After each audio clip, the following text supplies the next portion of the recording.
Odisha OS officer संघर आंदोलन को मु तीव्र भाव में निंदा करुछि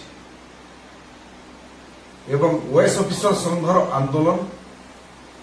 केवल राजनीतिक उद्देश्य प्रणोदित सरकार मुंड तलकू कर उद्देश्य प्रणोदित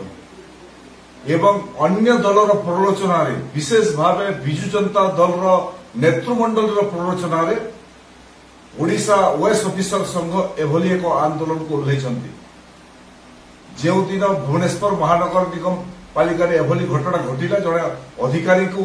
भारतीय जनता पार्टी किसी कार्यकर्ता मारपिट कले तुरंत राज्य सरकार तांको ऊपर एक्शन नेला गिरफ कला तांको जेल को पठाइला एवं भारतीय जनता पार्टी सदस्य होइतिबा कारणु सेमानकु भारतीय जनता पार्टी तरफरु निलंबन मध्य करागला भारतीय जनता पार्टी सबु नेतृमंडली मंत्री हुंतु भारतीय जनता पार्टी नेतृमंडली समस्त घटना को निंदा कले एवं ओएस ऑफिसर संघ को समर्थन कले किंतु दुर्भाग्यर विषय राज्य सरकार तुरंत पदक्षेप नहीं सत्वे भारतीय जनता पार्टी दलीय श्रृंखला भंग कर कारण भारतीय जनता पार्टी बहिष्कार कर सत्वे ओएस ऑफिसर संघ राज्य सरकार पदक्षेप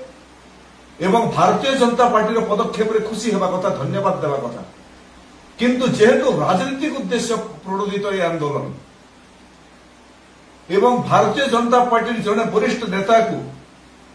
केवल गिरफ करिवार उद्देश्य रे आंदोलन एवं आंदोलन चापरे भारतीय जनता पार्टी जड़े नेता को गिरफ करिकरी ओडिशा रे उभय भारतीय जनता पार्टी सरकार को मुंड तलकू करने को चाहते एवं भारतीय जनता पार्टी मुंड तलकू करिवार एमानकर एकमात्र उद्देश्य से आंदोलन जारी रखिछन्ति एवं ए आंदोलन पछरे जदि कहार हाथ अछि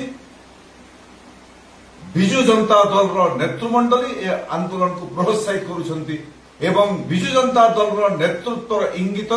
ओडिशा ओएस ऑफिसर संघ आंदोलन चलाइछन्ति मु एमानकु दृढ़ भाव में निंदा करुछि एवं राज्य सरकार को अपील करुछि आंदोलनकारी जो समय राज्य अवस्था सांघातिक अवस्था अच्छी वर्षा होउछि रथयात्रा बाहाड़ यात्रा स्थिति अच्छी बन्या परिस्थिति सृष्टि होउछि से समय जो माने जनसेवा करने संकल्प नहीं दायित्व नहीं शपथ पाठ कर आंदोलन को ओह्लैथिबा कारण सेमानक विरुद्ध राज्य सरकार दृढ़ पदक्षेप नेबार समय आसी